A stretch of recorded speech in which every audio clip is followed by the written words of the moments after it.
guys know that Harry Potter was actually inspired by a real-life person? The man behind the legend of Harry Potter was actually named Ian Potter and happened to be a neighbor of J.K. Rowling when she was a little girl.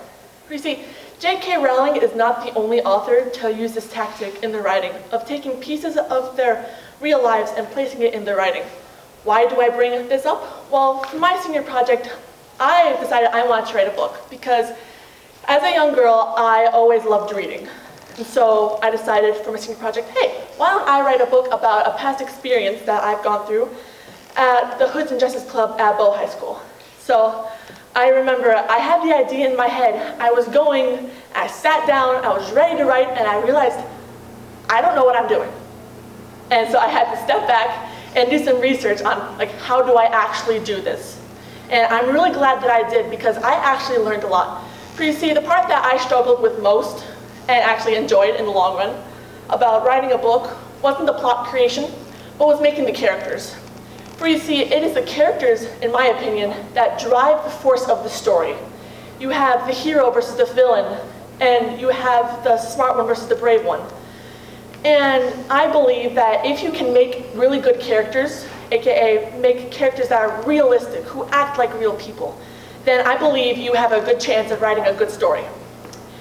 And so up here are a few examples that I would classify as good characters because I say that they are pretty realistic. And so actually, when I was doing research on this topic, I went to a friend of mine, D.E. Morris, or Diane Morris, who is actually a published author. She is the author of the Age of Valor series, and I went on her blog, and she had a little blurb about her writing process. And there was a quote that really stuck with me that I'd like to share with you. She wrote, "Don't be surprised if you have one thing in mind for a character and they turn out to be something else. One of the characters in my series, Cavalon, was meant to be quiet, reserved, wise, and very much in the background. He decided he was going to be annoying, sarcastic, narcissistic, and very much not in the background. They take on lives of their own." And that's the key sentence that stuck with me. They take on lives of their own. Because if you want these to be good characters, they have to be realistic. And just like real people, we take on our own lives, and we tell our own stories. And so when I realized this, I was like, oh, well, how do I make these characters? One thing that I decided that I was going to do was kind of divide my characters into 4 different sections. I would classify them or build them based upon their flaws, their strengths, their quirks, and their personality. When it comes to their flaws, I actually had a fun time doing this because I got to think back to an example that I actually find really interesting. The person you see on the slide is named Kaz Brecker, and he is from the Six of Crows duology series. And you might notice in 2 of the 3 pictures, he has a cane in his hand. And that cane is actually really popular among the franchise and is very well known because Kaz Brecker, in the lore, sustained an injury when he was younger and the bone never set right in his leg and therefore was a cripple and therefore needed a cane to get around on. I thought this was a very interesting piece. But when I did more research into Kaz, I realized that the author, Leigh Bardugo, actually was diagnosed with osteogenesis and therefore sometimes required a cane. And I thought that was very interesting for me to know that the author, Leigh Bardugo, took something she saw as a flaw and made it part of the flaw/personality of one of her main characters. And I really love that, and it really inspired me for my writing. So when it comes to their personality, I went based off of the Myers-Briggs personality charts, which are pretty popular. And because you see, I wanted these characters to have their own unique personalities, just like we have our each unique personalities from the person sitting right next to you. So I compared the ones of my characters based on mine. You see, my Myers-Briggs is INFJ, aka the advocate. The I stands for introverted, meaning I am not a people person, so this scares me. N means I am intuitive, meaning I'm good at reading the room. Feeling means I have deep feelings. And judging means I am very good at deciphering right and wrong.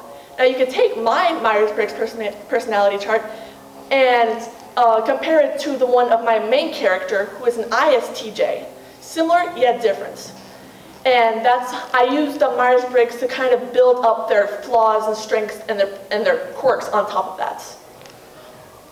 So when it comes to quirks, I had a fun time because I wanted each of my characters to have a special quirk about themselves, as I think all of us can kind of see how we each have a similar quirk that we have that maybe someone else doesn't have. And so I thought of an example for when it comes to quirks, and I got to think of the one from one of my favorite series, Skullduggery Pleasant. And he has a special quirk that I think is funny because he has a certain way of joking that I would define as a quirk. And how he has a way of being funny with dark humor. And I think that was really cool to me because I also learned that the author, Derek Landy, had that similar quirk. And so I thought that was really cool for me. And I inserted that into my writing. And so when it comes to strengths, I think we can all think of a few strengths that we have. I thought of a few examples from other series, from other characters in other series. One of them, the top picture, is of Lynn Cinder from the Cinder series, and I put a list of some of her strengths that she has, where she is analytically minded, strong-willed, and is very mechanically experienced. Those are strengths that I can use to further along progress the story and be part of the plot. And I thought that was a really cool thing. So why am I writing a book? Or more specifically, what am I writing my book about? What inspired me? Well, for my freshman year of high school, I was involved in the Hoods and Jesses Club for Nerds, aka it's LARP, where we basically got to dress up and run around in the woods and hit each other with foam swords. And during my time there, I was basically this fictional character, by the name of Faye. It was an idea that popped into my mind. I'm like, hey, I'm going to be this independent, strong-willed, determined person who would rather act first, think later. And I unfortunately had to leave Hoods and Jesses because I was too stressed, and I was pretty busy, and so I could no longer take part in the club. But the idea of Faye stuck with me. And so when senior year rolled around, and I had to think of a project, I thought, well, why don't I bring back Faye and write more about her? And I thought, oh, well, this is a character that I can really work on. And so that's what I did for the past few months. And in the end, I came out with The Tampered Bones, which is a 22-chapter story that revolves around Faye finding her way through life, because she was forced into a quest with a group of very strange individuals. And yeah, I'm not going to spoil anything for you, so that's all I'll say.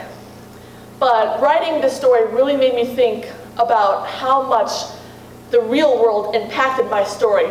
So I'd say at the end of this, the next time you're reading a story, maybe look closer and maybe think to yourself, what part of this fictional story is actually part of reality? Any questions? Yes? Are you ever going to print the book? Probably not. Because mainly I made this for Mr. Dixon, who was the head of the Hoods and Jesses Club, and I gave it to him. So he posted on the Hoods and Jesses website, and so you are all free to go and read it. Ryan? How long do you think it took you to write the book, like with actual writing and all that? Actual writing, I'd say it takes a while, but because of all the stress and pressure I was under, I'd say it took about 6 months at least. Raylan? Hardest part of writing a book. Hardest part of writing a book.